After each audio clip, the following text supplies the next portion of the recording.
Episode 5 ng Kainan at Kwentuhan kung saan mag-aaral muli tayo ng mga salita mula sa Biblia.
Sinasabi ng Biblia sa Santiago chapter 1 verse 2, "Mga kapatid ko, ituring ninyong buong kagalakan kapag kayo'y nahaharap sa sari-saring pagsubok."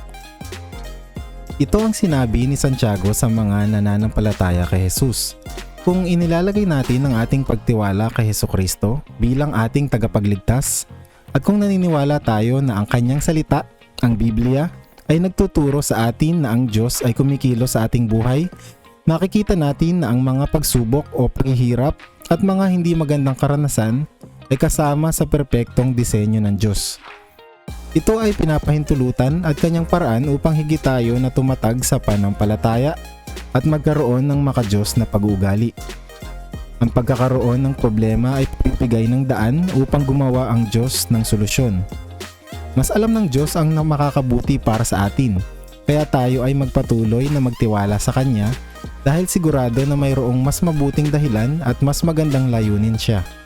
Kaya ituring lamang natin na ang bawat pagsubok ay isang magandang pagkakataon upang magkaroon ng higit na kagalakan.